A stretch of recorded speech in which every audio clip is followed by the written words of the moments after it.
एकच लावजा बरं.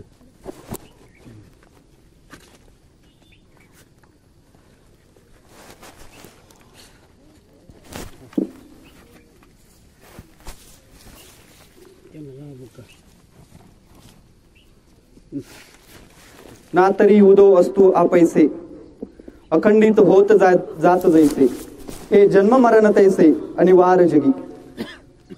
प्रस्तुत प्राप्त प्रसंगी प्राप्त रूपी प्रवचन रूपी सेवेकरता निवडलेला श्लोक अर्थात ओवी कैवल्य साम्राज्य चक्रवर्ती महावैष्णव श्री ज्ञानेश्वर माऊली यांच्या ज्ञानेश्वरी या ग्रंथातील दुसऱ्या अध्यायातील 160 क्रमांकाची ओवी आहे. या ओवीचा साधा सरळ अर्थ असा आहे, ज्याप्रमाणे उगवलेला सूर्याला अस्त आहे त्याचप्रमाणे प्रत्येक जन्माला आलेल्या मनुष्यास मृत्यू आहे. प्रवचनाला सुरुवात करण्यापूर्वी थोडासा द्यायचा तो परिहार असा. 10 दिवसापूर्वी कैलासवासी गोपीनाथ संतू घोंगडे हे इहलोकीची यात्रा संपून पुढील प्रवासासाठी आपणा सर्वांना सोडून निघून गेले आहेत आणि त्यांच्या दशक्रिया विधीनिमित्त ही प्रवचन रूपी सेवा विटेवर उभा असणाऱ्या पांडुरंगाच्या प्रसादाने माऊलींच्या आशीर्वादाने माझ्यासारख्या अज्ञानरूपी बालकाकडे आली आहे. प्रवचनाला सुरुवात करताना एक सूचना. प्रवचन कुठलंही असेल, सप्ताहातलं असेल किंवा दशक्रिया विधीतलं असेल किंवा वर्ष श्राद्धाचं असेल, प्रवचनात जे काही ओवी सांगितली जाते, श्लोक सांगितला जातो, तो आपण ध्यान देऊन ऐकला पाहिजे. त्याचं पहिलं कारण असं, महाभारतात कुरुक्षेत्रावरती ज्यावेळेस युद्ध झालं होतं त्यावेळेस भगवान श्रीकृष्ण परमात्म्याने सांगितलेली, अर्जुनास सांगितलेली गीता धृतराष्ट्रास ऐकण्याची इच्छा नव्हती, परंतु तो त्या ठिकाणी हजर होता आणि त्याला फक्त ती ऐकायला मिळत होते. त्यामुळे त्याचा जीवनाचा शेवट चांगला झाला. माऊली 15व्या अध्यायात ओवी सांगतात, तैसी हरिवक्त्रीची अक्षरे संजय सांगितले आदरे तेही अंधुतुडी अवसरे सुखिया झाला. त्याप्रमाणे आपल्याला जे काही एक ओवी, 2 ओव्या, 2 श्लोक आपल्या कानावर पडतील, कदाचित इथून पुढच्या आयुष्यात आपल्याला त्याचा उपयोग होईल आणि आपलं आयुष्य सुखी होईल. सूचना सांगण्याचं दुसरं कारण असं, आजपर्यंत प्रवचन सांगताना ओवी ज्ञानेश्वरीतली घेतली जाते, परंतु ज्ञानेश्वरीवरती जास्त बोललं जात नाही. आणि ज्ञानेश्वरी सांगणं, ज्ञानेश्वरी प्रत्येक माणसापर्यंत पोहोचवणं, माऊलींनी सांगितलेली एक एक ओवी माणसाच्या आयुष्यात किती उपयोगी आहे हे प्रत्येक माणसाला समजावून सांगणं काळाची गरज आहे. परंतु प्रवचनात तसा प्रयत्न होत नाही. परंतु माझा प्रयत्न असा असेल की आज जास्तीत जास्त पहिल्या अध्यायावरती बोलेल, त्यामुळे प्रवचनाकडे थोडंसं लक्ष द्या. महाराज, जगाच्या पाठीवर खूप कमी साहित्य असं आहे की जे आपण वाचलं पाहिजे, जे आपण जीवनात आल्यानंतर एकदा तरी वाचलं पाहिजे, ज्याच्यातून काहीतरी शिकलं पाहिजे. आणि या कमी साहित्यात रामायण आणि महाभारताचा समावेश होतो. परंतु जग एवढं बदललंय की आपल्याला ज्याची गरज आहे त्याची आवड नाही आणि ज्याची आवड आहे त्याची अजिबात गरज नाही. म्हणजे उदाहरण द्यायचं झालं तर प्रत्येकाची इच्छा अशी असते की गळ्यात सोन्याची चैन असावी. प्रत्येकाला आवडते आपल्या गळ्यात एक तरी सोन्याची चैन असावी. परंतु थोडासा विचार केला तर सोन्याच्या चैनीची काहीच गरज नसते, पण आपली आवड असते.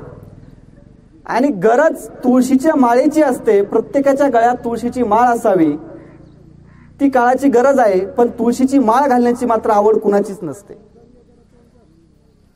दुसरं उदाहरण द्यायचं झालं तर तंदुरुस्त राहण्यासाठी सकाळ सकाळ दूध पिणे गरजेचं आहे, पण बरेच लोक अशी आहेत की त्यांना दूध आवडत नाही. आणि दारू पिण्याची अजिबात आवश्यकता नाही, त्याची अजिबात गरज नाही, पण भरपूर लोकांना सकाळ सकाळ किंवा संध्याकाळी दारू पिल्याशिवाय होत नाही. म्हणजे आपलं कसं झालंय, ज्याची गरज आहे त्याची आवड नाही आणि ज्याची आवड आहे त्याची गरज नाही. तिसरं उदाहरण द्यायचं झालं तर प्रत्येकाला सकाळ सकाळ उठल्यानंतर किंवा दिवसभरात मोबाईल वापरावा वाटतो, गरजेचा पण आहे, पण त्यात फेसबुक, व्हॉट्सअप यासारखे ऍप्स आपण जास्त वाचतो, वापरतो. पण खरं तर सकाळी उठल्यानंतर जास्त नाही पण कमीत कमी ज्ञानेश्वरीची एक ओवी, गीतेचा एक श्लोक जरी वाचला, आणि ती खरं तर काळाची गरज आहे, पण त्याची आवड मात्र आपल्याला नाही. महाराज, रामायण घडलं, महाभारत घडलं, जग बदललं, काळाच्या ओघात आपल्याला वेळ नाही राहिला. नका वाचू रामायण, नका वाचू महाभारत, पण एक गोष्ट करा. माऊलींनी पहिल्या अध्यायात सांगितलेली एक ओवी सांगतो, तेवढी ओवीचा अर्थ लक्षात घ्या. माऊली पहिल्या अध्यायात 50 क्रमांकाची ओवी सांगतात. आता भारती कमल परागू, गीता ख्यू प्रसंगू, हे संवादला श्रीरंगू अर्जुनेसी. महाभारतात अर्जुनाला सांगितलेली गीता ही कमलाच्या परागाप्रमाणे आहे आणि आपण कमीत कमी तेवढी गीता तरी वाचली आहे, वाचली पाहिजे, ती काळाची गरज आहे. परंतु त्याची एक अडचण अशी निर्माण झाली, गीता ही संस्कृत भाषेमध्ये आहे आणि इथं बसणाऱ्याला माझ्या सकट कुणालाही गीता वाचता येणार नाही, समजणार नाही. मला सुद्धा 1% संस्कृत येतं आणि गीता समजण्यासाठी कमीत कमी 200% संस्कृत आलं पाहिजे. म्हणजे मी सुद्धा संस्कृत समजू शकत नाही. मग तुम्ही म्हणाल महाराज, तुम्ही म्हणता गीता काळाची गरज आहे, गीता वाचली पाहिजे, मग आता कसं करणार? गीतेत भगवान श्रीकृष्ण परमात्म्याने सांगितलेला उपदेश, अखंड मानवजातीच्या कल्याणासाठी सांगितलेला उपदेश जर वाचला पाहिजे तर मग काय केलं पाहिजे? महाराज, तुमच्या माझ्यासारख्या सामान्यातील सामान्यासाठी भगवान श्रीकृष्ण परमात्म्याने गीतेत सांगितलेला उपदेश समजण्यासाठी 800 वर्षापूर्वी कैवल्य साम्राज्य चक्रवर्ती महावैष्णव संत श्रेष्ठ श्री ज्ञानेश्वर माऊली याने गीतेवरती टीकात्मक ग्रंथ म्हणजेच गीतेचं विस्तृत सोपी उदाहरणं देऊन तुमच्या माझ्यासारख्या लोकांना समजण्यासाठी ज्ञानेश्वरी सांगितली आहे. गीता नाही वाचता येते, गीता समजत नाहीये, तर कमीत कमी ज्ञानेश्वरी तरी वाचली पाहिजे. आणि गीता सांगणं ही काळाची गरज आहे इथपर्यंत ठीक आहे, पण आपण पुढे जाऊन थोडासा विचार करू, गीता का सांगितली, गीता सांगण्याचं कारण काय? सर्वांनी महाभारत ऐकलेलं असेल, वाचलेलं सुद्धा असेल. महाभारतात अनितीमुळे युद्ध झालं. 5 पांडवांना 12 वर्ष वनवास आणि 1 वर्ष अज्ञातवास सहन केल्यानंतर ठरल्याप्रमाणे दुर्योधनाने त्यांचं साम्राज्य त्यांना द्यायला हवे होते. परंतु दुर्योधनाने सांगितलं, युद्धाशिवाय तुम्हाला एक सुईची टोका एवढी जागा सुद्धा मिळणार नाही. आणि युद्धास प्रारंभ झाला. महाराज, दुर्योधनाच्या बाजूने लढणारे भीष्म, द्रोण, कर्ण आणि 5 पांडवाच्या बाजूने भगवान श्रीकृष्ण परमात्मे होते.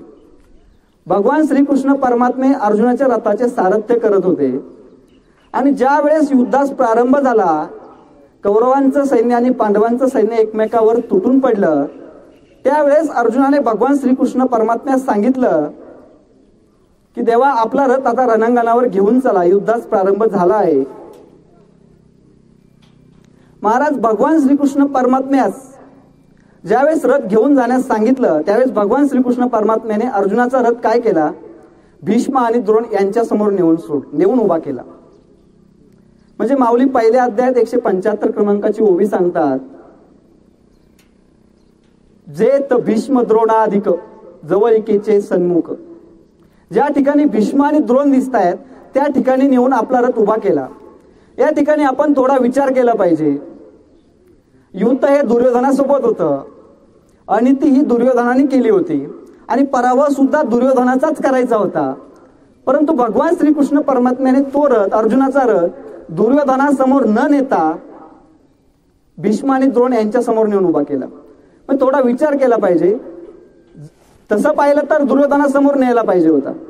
परंतु महाराज, भगवान श्रीकृष्ण परमात्म्याचीच इच्छा होती की गीता सांगायची आणि गीता सांगण्यासाठी काहीतरी परिस्थिती निर्माण करायची. जर समजा दुर्योधनासमोर भगवान श्रीकृष्ण परमात्म्याने अर्जुनाचा रथ नेला असता, तर दुर्योधनाला पाहिल्यानंतर आपण नाही म्हणत का, त्याला पाहिल्यानंतर माझी तळपायाची आग मस्तकात जाते, तसं अर्जुनाने जर दुर्योधनाला पाहिलं असतं तर त्याचा बाण खाली पडलाच नसता, त्याने धनुष्याला लगेच बाण जोडला असता. कारण दुर्योधनाने दिलेला त्रास, कोणते विषाचे लाडू असतील, द्रौपदीचं वस्त्रहरण असेल, यासारख्या गोष्टी त्याला आठवल्या असत्या आणि त्याने काय केलं असतं, धनुष्याला बाण जोडला असता. आणि हे भगवान श्रीकृष्ण परमात्म्यास माहित होतं, म्हणून त्याने काय केलं, तो रथ भीष्म आणि द्रोण यांच्या समोर नेऊन उभा केला. ज्या वेळेस अर्जुनाने धनुष्याला बाण उचलायचा त्याच वेळेस समोर पाहिलं, त्याला समोर कोण दिसलं? भीष्म आणि द्रोण. तव तेत पार्थू सकळ पितृ पिता महा केवळ गुरुबंधू मातुळ देखता झाला. माऊली पहिल्या अध्यायात सांगतात. त्याने समोर कुणाला पाहिलं? भीष्म आणि द्रोण यांना. आणि साहजिक होतं की भगवान श्रीकृष्ण अर्जुनास त्यांच्याबद्दल असलेलं प्रेम जागवणं. म्हणजे महाराज 10 दिवसापूर्वी ज्यावेळेस कैलासवासी गोपीनाथ घोंगडे गेले असतील त्यावेळेस प्रत्येकाला ही बातमी समजली असेल, कशाच्याही माध्यमातून. प्रत्येकाला वाईट वाटलं असेल. म्हणजे प्रत्येकाच्या मनात काय झालं असेल? त्या व्यक्तीबद्दलचं प्रेम निर्माण झालं असेल, त्या व्यक्तीबद्दलचं आपुलकीचं नातं निर्माण झालं असेल. आणि तसंच नातं, तेच आपुलकीचं प्रेम की ज्याला माऊली मोह म्हणतात, ते अर्जुनाच्या मनात भीष्म आणि द्रोण यांना पाहिल्यानंतर झालं.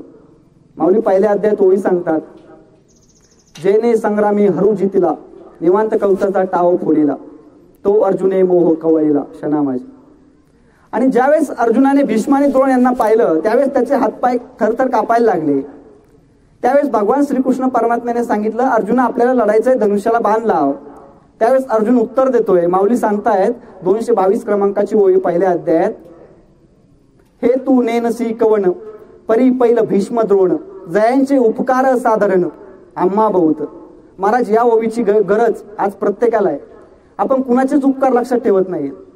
ज्यांनी आपल्याला मोठं केलं त्यांच्या आईबापाचे सुद्धा आपण उपकार विसरतोय. ही कलियुगाची नीती महाराज. आईबापाचे उपकार सुद्धा विसरायला लागलोय. त्यामुळे या ओवीची गरज नक्कीच आपल्या प्रत्येकाला आहे. असं अर्जुनाने उत्तर दिल्यानंतर भगवान श्रीकृष्ण परमात्म्याने सांगितलं, अरे अर्जुना, आपल्याला साम्राज्य जिंकायचंय आणि जोपर्यंत आपण यांचा पराभव करत नाही, यांचा वध करत नाही, तोपर्यंत आपल्याला दुर्योधनाचा वध करता येणार नाहीये. आणि जोपर्यंत दुर्योधनाचा वध करत नाहीत तोपर्यंत आपल्याला साम्राज्य मिळत नाहीये. महाराज, याला उत्तर दिलेलं अर्जुनाने आज महाराष्ट्रातल्या प्रत्येक गावात त्या ओवीची गरज आहे. माऊलीने 800 वर्षापूर्वी सांगितलेली ती ओवी, ओवी क्रमांक 244, अध्याय क्रमांक 1. तैसी गोत्रीची परस्परे, जरी वधू घडे मत्सरे, तरी तेने महादोष घोरे कुळची नाशी. महाराज, ज्यावेळेस एकाच कुळातील अर्जुन आणि दुर्योधन हे एकमेकाशी लढतील आणि कुळातीलच माणसासोबत लढणं हे सगळ्यात मोठं पाप आहे आणि त्याने कुळाचा नाश होतो. आज जर महाराष्ट्रात असं एकही गाव शिल्लक नसेल की ज्या ठिकाणी हितभर बांधासाठी भांडणं नाहीये, ही ओवी जर प्रत्येकापर्यंत पोहोचली आणि प्रत्येकाला जर समजलं की कुळासोबत भांडल्याने काय होतं, तर कदाचित न्यायालयातील अर्धे खटले बांधावरून असलेले कदाचित तरी संपतील. महाराज, शेवटी अर्जुनाने पुन्हा सांगितलं, मी यांच्यासोबत नाही लढू शकत आहे. आणि न कळत धनुष्य बाण सांडिले, न धरत अश्रू पात आले. अर्जुनाच्या डोळ्यात पाणी आलं आणि हातातील धनुष्य खाली पडलं. आता भगवान श्रीकृष्ण परमात्म्यास समजले की आता आपण गीता उपदेश करण्यास काही हरकत नाही. आणि मग भगवान श्रीकृष्ण परमात्म्याने गीता सांगण्यास प्रारंभ केला. गीता सांगताना जन्म आणि मृत्यू याची ओळख अर्जुनास करून देताना भगवान श्रीकृष्ण परमात्म्याने 2ऱ्या अध्यायात 27 क्रमांकाचा श्लोक सांगितला, जातस्य हि ध्रुवम मृत्यू ध्रुवम जन्म मृतस्य तस्माद परिहार्य अर्थे नत्वम शोची तू मरहसी. की ज्याचा जन्म झालाय त्याला मृत्यू आहे, ज्याला मृत्यू आहे त्याला पुन्हा जन्म आहे. आणि जी गोष्ट शाश्वत आहे, जी गोष्ट अटळ आहे, त्याचा शोक आपण करण्यात काही अर्थ नाही. आणि ही ओवी तुमच्या माझ्यासारख्या सामान्यातील सामान्यांना समजण्यासाठी माऊलीने 2ऱ्या अध्यायात 160 क्रमांकाचा ओवी सांगितली. ना तरी उदो असतू आपैसे, अखंडित होत जात जैसे, हे जन्म मरण तैसे अनिवार्य जगी. अगोदर सांगितल्याप्रमाणे या ओवीचा अर्थ सरळ आहे, साधा आहे, सर्वांना समजण्यासारखा आहे. ओवीचा पूर्वार्ध थोडासा लक्षात घेऊ. ना तरी उदो वस्तू आपैसे, अखंडित होत जात जैसे. सूर्याचा अस्त आणि उदय, आज उगवलेला सूर्य संध्याकाळी मावळतो, हे कितीतरी वर्षापासून चालू आहे, कितीतरी वर्ष चालणार आहे. यात काही बदल होणार नाही. त्याचप्रमाणे आज जन्मलेला माणूस कधीतरी जाणार आहे आणि कधीतरी गेलेला माणूस पुन्हा जन्म घेणार आहे. आपण ओळीचा पूर्वार्धाचा थोडा विचार करू. आज हा डोक्यावर आलेला सूर्य, हा उगवलेला सूर्य जर सायंकाळी मावळला नाही तर काय होईल याचा आपण थोडा विचार करू. थोडासा जर विचार केला तर काय होईल. साधा दृष्टांत देऊन सांगतो. जो उक्त्यात कामाला गेलाय त्याचं काम आज संपेल, जो रोजाने गेलाय त्याचा कार्यक्रमच होईल. पण आपण विज्ञानाच्या दृष्टीने जर थोडा विचार केला, सूर्य मावळला नाही तर काय होईल. पृथ्वीचं तापमान हळूहळू वाढेल आणि आपल्या सहन शक्ती पलीकडील तापमान ज्यावेळेस पृथ्वीवर निर्माण होईल त्यावेळेस पृथ्वी नष्ट होण्यास सुरुवात होईल. काहीतरी दिवसांनी काहीतरी वर्षांनी पृथ्वीचा नाश होईल. आपण दुसरा विचार करू. आज मावळलेला सूर्य जर उद्या सकाळी उगवला नाही तर काय होईल. मी विज्ञानाचं सांगतोय का.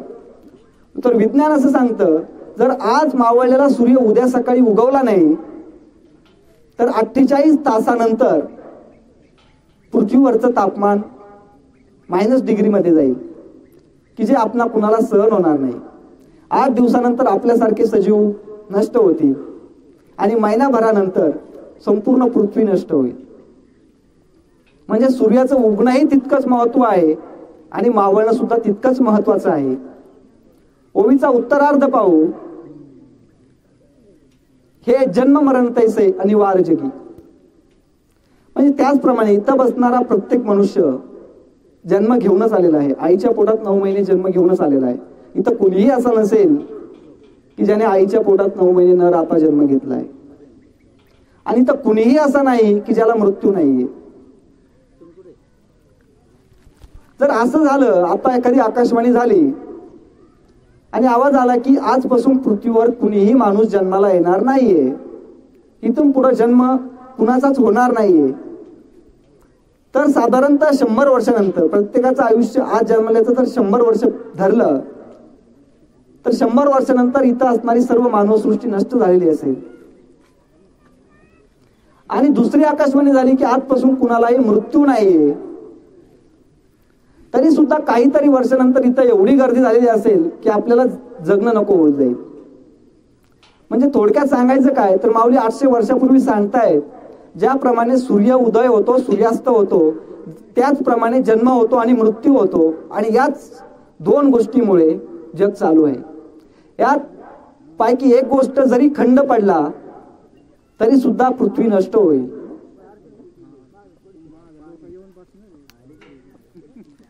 आणि सूर्यास्ताप्रमाणे सूर्योदय होण्यासाठी किंवा सूर्यास्त होण्यासाठी सूर्य जसा कारणीभूत आहे, तसाच प्रत्येकाला जन्म भेटण्यासाठी आणि मृत्यू होण्यासाठी काय कारणीभूत आहे, अर्जुनाला पडलेला प्रश्न आहे. आणि भगवान श्रीकृष्ण परमात्म्याने दिलेलं उत्तर असं आहे. माऊली 2ऱ्या अध्यायात 105 क्रमांकाची ओवी सांगतात.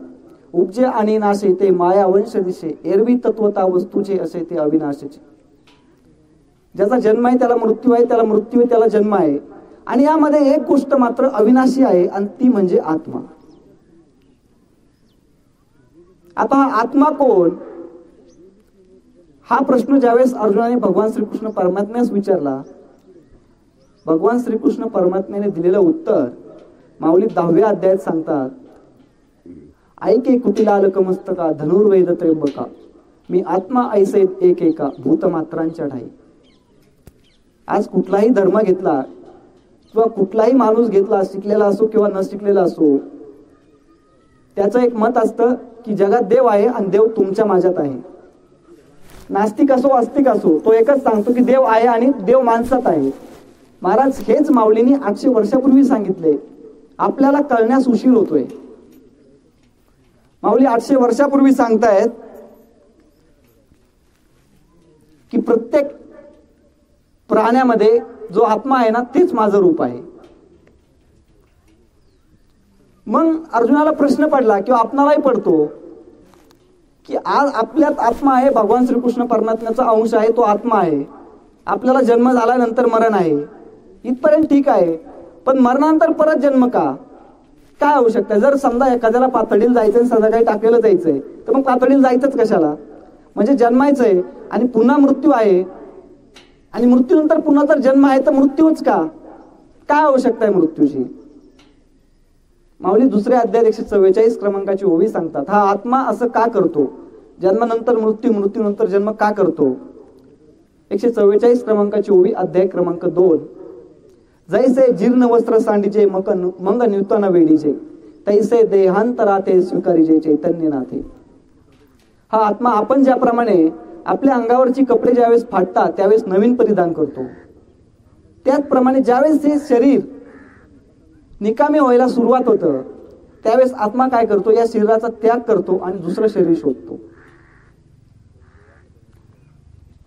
महाराज जन्म मरणाची एक थोडासा विचार केला पाहिजे की जन्म मरणाची एक वेगळीच कला आहे महाराज, वैशिष्ट्य वेगळंच.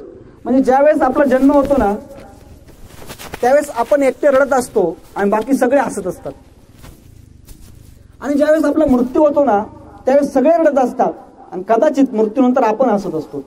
का माहितीये? कारण की सुटलो बुवा, जो काही त्रास आहे तो जन्मानंतर आणि मृत्यूच्या अगोदरच आहे. म्हणजे एका साहित्यिकाने लिहूनच ठेवलंय ना, जाता जाता इतकेच मला सरणावरती कळले होते, मरणाने केली सुटका जगण्याने छळले होते.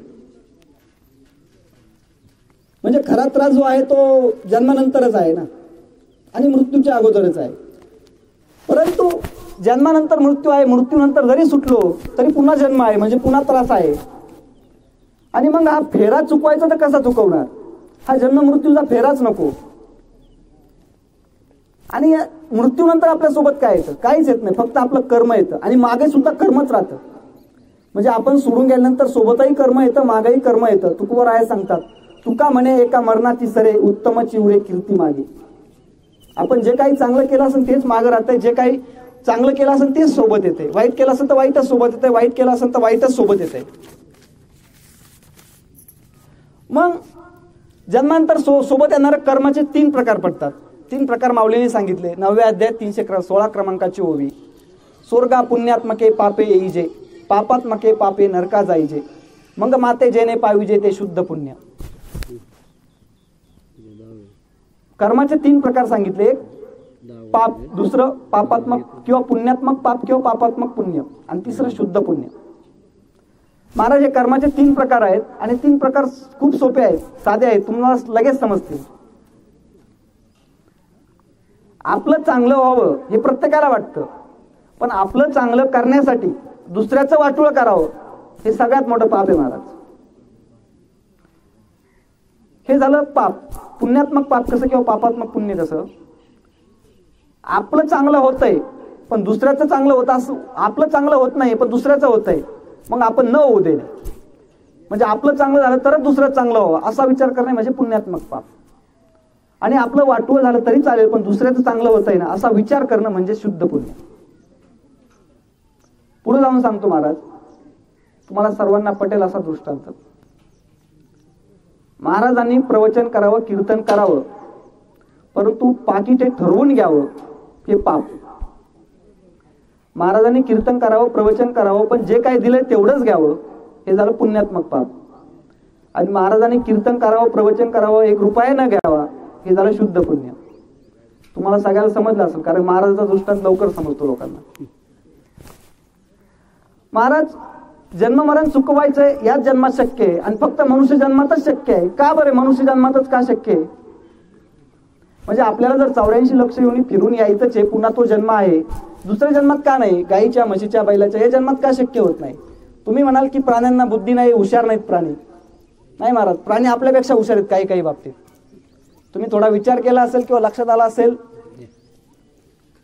तर म्हणून सांगतो, जर एखाद्या ठिकाणी एखादी चोरी झाली, दुसऱ्या दिवशी पोलीस येतात, चौकशी करतात आणि त्यांना काहीच सुगावं लागत नाही, मग ते काय करतात?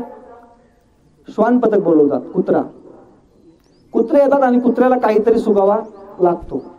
म्हणजे आपल्यापेक्षा कुत्रे काय श्रेष्ठ आहेत का नाही तेवढ्या बाबतीत. जे पोलिसाला जमलं, जे माणसाला जमलं नाही ते कुत्र्याने केलं.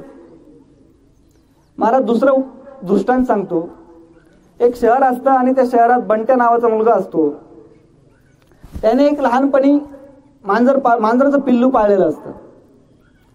ते पिल्लू लहानपणी ते खूप भारी वाटायचं त्याला त्यासोबत खेळताना, पण ते पिल्लू थोडं मोठं होतं आणि शेवटी ते मांजरीचंच पिल्लू. पिते डोळे मिटून दूध जातं मांजराची शेवटी. ते मग वैताग द्यायला सुरू करतं, ह्या भांड्यात तोंड घाल, त्या भांड्यात तोंड घाल.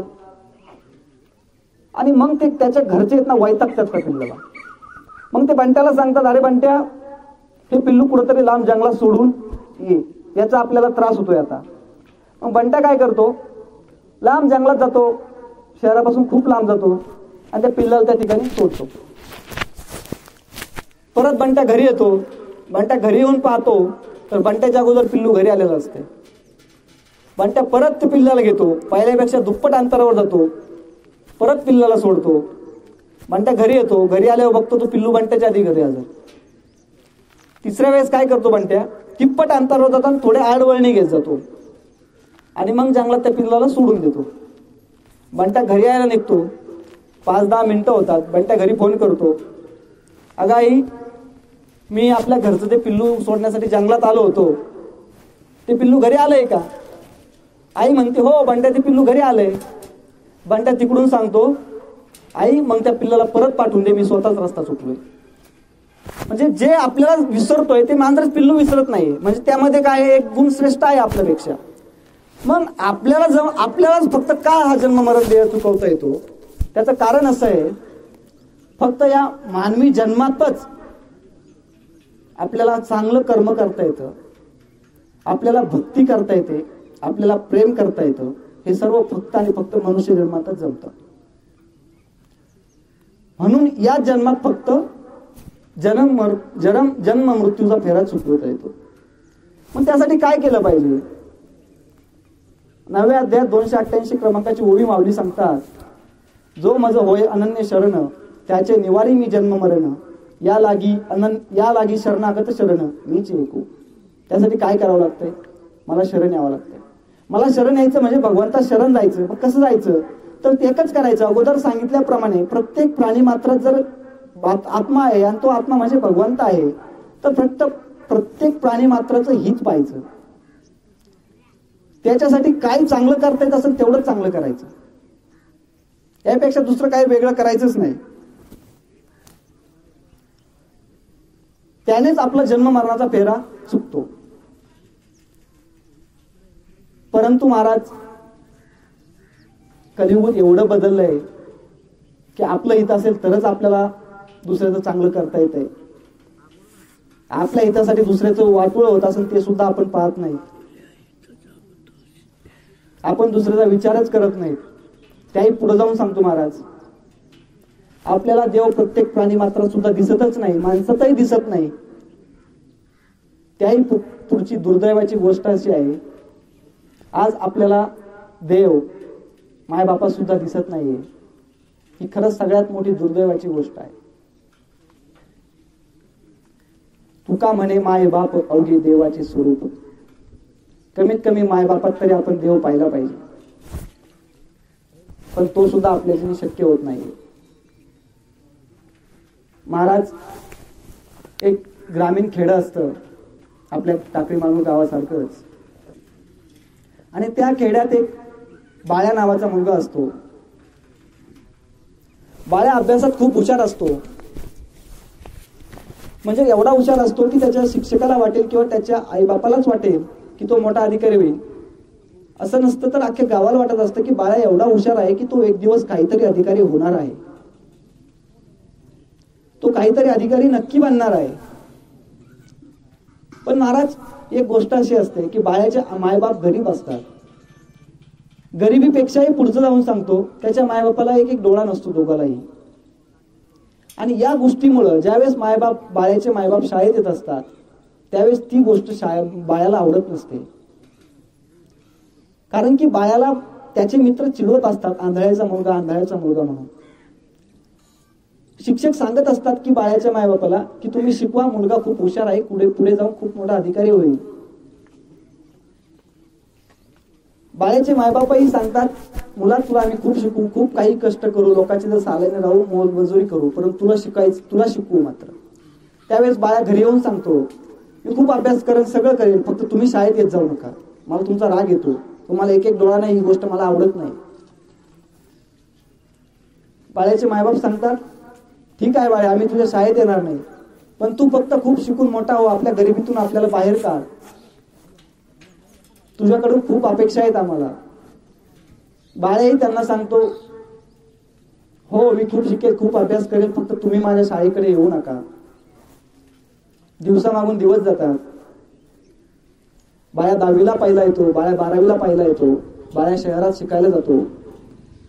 बाळाचा बाप लोकांची सालाने राहून बाळाला शिकवतो, बाळाची माय लोकांची मोलमजुरी करते आणि बाळाला पैसे पाठवते. कितीतरी वर्ष जातात, बाळा गावाकडे सुद्धा येत नाही.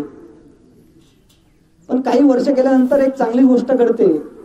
वृत्तपत्रात बाळाचा फोटो येतो, बाळा शिकून काहीतरी मोठा अधिकारी झालाय अशी बातमी येते. आणि ही बातमी ज्यावेळेस पूर्ण गावाला समजते त्यावेळेस सगळे खुश होतात की आपल्या गावचा विद्यार्थी, आपल्या गावचा मुलगा, गरीबाचा मुलगा अधिकारी झाला. हा वृत्तपत्र ज्यावेळेस बाळाच्या मायबापाच्या हातात पडतं, त्यांना वाचता तर येत नसतं, पण बाळाचा आलेला फोटो पाहून त्यांना समजत असतं काहीतरी चांगलं झालंय, काहीतरी बाळाने चांगलं केलंय. त्यांना एक एकच डोळा असतो, त्यांचा आनंद असतो मात्र दोन्ही डोळ्यातून येत असतात. महाराज बाळा अधिकारी होतो, पुन्हा काही वर्ष जातात, 1 वर्ष 2 वर्ष, बाळा काय गावाकडे येत नाही. बाळाच्या मायबापाला मात्र प्रश्न पडतो की बाळा गावाकडे काय येत नाही. बाळाच्या शिक्षणासाठी घेतलेला पैसा, त्यासाठी राहिलेली साला अजून बाकी असतात. बाळाच्या बापाची मज बाळाला भेटायला जाण्याची इच्छा असते, परंतु जाऊ शकत नसतो. एके दिवशी सायंकाळी बाळाची माय बोलते, काय हो तुम्ही बाळाला उद्या जाऊन भेटून तरी या, त्याला घेऊन तरी या आपल्या घरी, खूप दिवस झाला त्याला पाहिलं नाहीये. बाळाचा बाप सांगतो, अगं माझी पण इच्छा आहे त्याला भेटायला जायची, परंतु काय करू, खिशात 1 रुपयाही नाहीये. मग बाळाची माय सांगते, अहो मी काल रोजंदारीने गेलते ना, तिथले 200 रुपये आले, हे घ्या आणि याने जा, तुम्हाला फक्त जातानाच पैसे लागणार आहे, येताना बाळाच्या गाडीतच यायचंय. बाळाचा बाप तयार होतो. दुसऱ्या दिवशी सकाळी बाळाला भेटायला जाण्यासाठी. संध्याकाळी जेवण करताना बाळाची माय बोलते, अहो बाळाला बेसनाचे लाडू खूप आवडतात, पण दुर्दैव असं असतं महाराज, त्यांच्या घरी बेसनाचं पीठ सुद्धा नसतं. बाळाचा बाप सांगतो, अगं आपल्याकडे बेसनाचं पीठही नाहीये. त्यावेळेस बाळाची माय कुणाची तरी उमऱ्यावर जाते आणि उसनं पीठ मागून आणते. बाळासाठी रात्रभर बेसनाचे लाडू बनवते आणि सकाळी बाळाच्या बापासोबत पिशवीत भरून देते. बाळाची माय बाळाच्या बापाला बाळाला भेटायला जातो म्हणून एसटी स्टँड पर्यंत सोडायला येते. बाळाचा बापाचा अवतार असा असतो महाराज, डोक्यावर टोपी असते, अंगात फाटके कपडे असते, एका डोळ्याने आंधळा असणारा बाळाचा बाप बाळाला भेटण्यासाठी शहरात येतो. कसा तरी खूप शोधल्यानंतर बाळाच्या घराचा पत्ता सापडतो. बाळाच्या घरी बाळाचा बाप पोहोचतो. बाळाच्या घराच्या बंगल्याच्या गेट समोर एक वॉचमॅन, सिक्युरिटी, सुरक्षा रक्षक उभा असतो. ते विचारतो, अहो बाबा कोण तुम्ही, कोण पाहिजे तुम्हाला? बाळाचा बाप सांगतो, अरे मी तुझ्या साहेबाचा बाप आहे आणि त्याला भेटण्यासाठी आलोय. तो सिक्युरिटी सांगतो, अहो बाबा तुम्ही काय येड्याच्या हॉस्पिटल मधून आलायत का? आमचे साहेब कुठं, तुम्ही कुठं, तुमचे फाटके कपडे. त्यावेळेस बाळाचा बाप सांगतो, अरे तुझ्या साहेबाला सांगून तर हे त्यांचा बाप आलाय, ते बरोबर ओळखते. तो वॉचमन आतमध्ये जातो. आतमध्ये बाळा अधिकारी झालेला असतो आणि महत्वाच्या मीटिंग मध्ये असतो. वॉचमॅन आतमध्ये जाऊन साहेबाच्या कानात सांगतो, साहेब गेटवरती कोणीतरी फाटक्या कपड्यातला, एका डोळ्याने आंधळा आणि डोक्यावर टोपी असणारा माणूस आलाय आणि तो सांगतोय मी तुमचा बाप आहे. बाळा घाईघाईने उठतो, मीटिंग मधून बाहेर येतो आणि समोर पाहतो. बाळाच्या बापाला पाहतो, बाळाचा बाप बाळाला पाहतो. ज्याप्रमाणे गाईला वासराला भेटावं, वासराने गाईला भेटावं, तसं दोघांमधलं अंतर कमी होतं. बाळाचा बाप बाळाच्या दिशेने चालायला लागतो. 20 पावलं, 10 पावलं, 5 पावलं, 2 पावलं अंतर राहतं. आणि त्यावेळेस बाळा बोलतो, बास तिथंच थांब. बाळा सांगतो, मी बोलवलं नव्हतं तुम्हाला. महाराज काय वाटलं असेल त्या बाळाच्या बापाला? बाळाचा बाप सांगतो, अरे 2 वर्ष झाली, तू साहेब जरा कळलं, पण तू गावाकडे आला नाही, खूप वर्ष झाली रे तुला पाहिलेलं, त्यामुळे तुला बघावं वाटलं, तुला भेटावं वाटलं, तुला गावाकडे घेऊन जावं वाटलं म्हणून आलो रे. आणि त्याच वेळेस तो वॉचमॅन येऊन बाळाच्या बाळाला विचारतो, साहेब कोण आहे हा माणूस? त्यावेळेस बाळा सांगतो, अरे आमचं गावाकडे शेत आहे ना, तिथं शेतावर लाभणारा आहे मजूर आहे, सालगडी आहे. महाराज बाळ्याच्या बापाच्या डोळ्यात पाणी येत नाही तरी बाळ्याचा बाप पुन्हा बाळ्याच्या हातावरती मायेने बनवून दिलेले लाडू ठेवतो. ते लाडू एक लाडू उचलतो बाळ्या आणि भिंतीवर फेकून मारतो आणि म्हणतो, अरे असे लाडू तर आमच्या घरी आमचे नोकर पण खात नाही. आता मात्र बाळ्याच्या बापाच्या डोळ्यात पाणी आलेलं असतं, कारण ते लाडू बनवण्यासाठी बाळ्याची माय कुणाची तरी उंबऱ्यात गेलेली असते.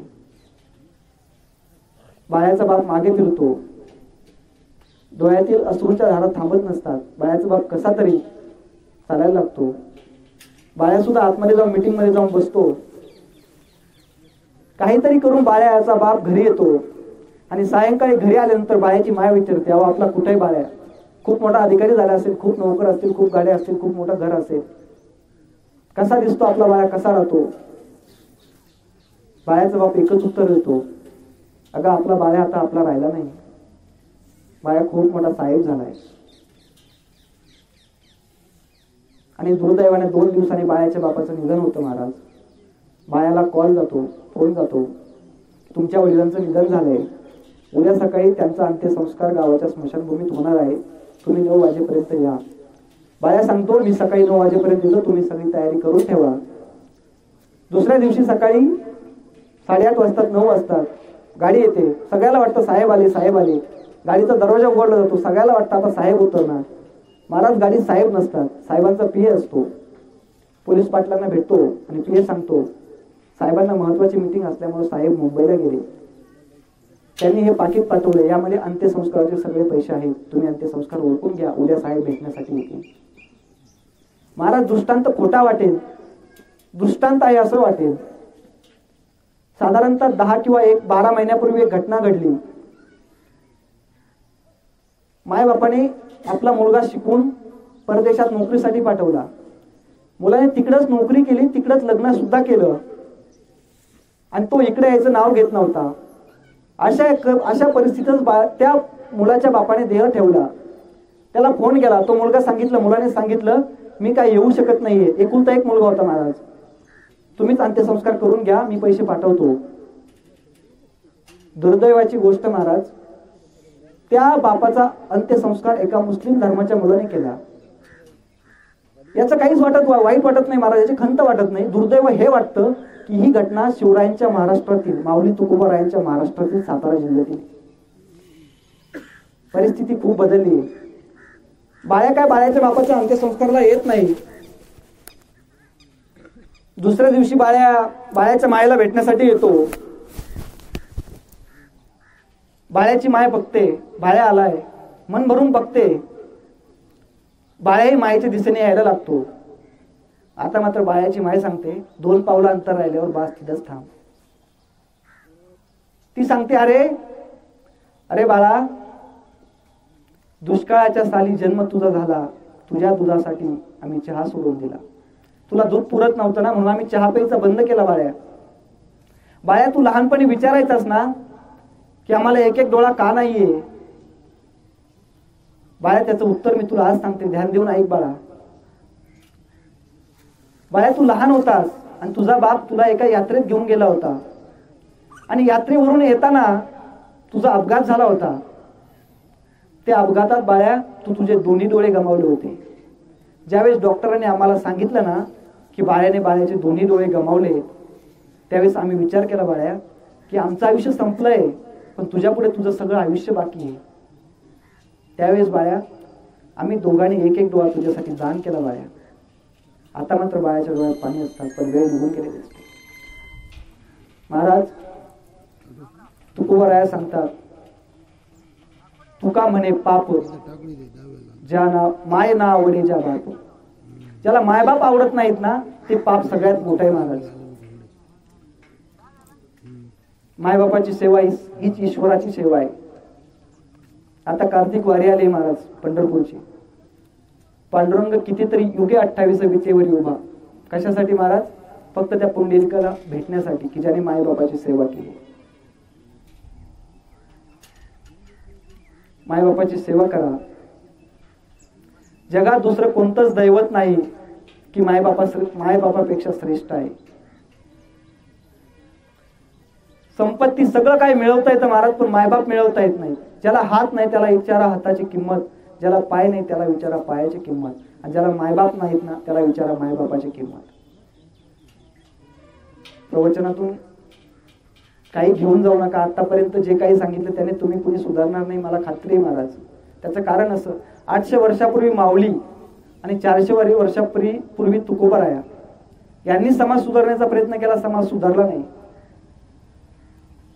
भगवान बाबा वामन भाऊ यांच्यापासून भीमसिंह महाराज आणि निगमानंद महाराज यांच्यापर्यंत यांनी सुद्धा समाज सुधारण्याचं कार्य केलं, तरी समाज सुधारला नाही. माझ्यासारख्या 25 वर्षाच्या बालकाकडून काय समाज सुधारणार आहे?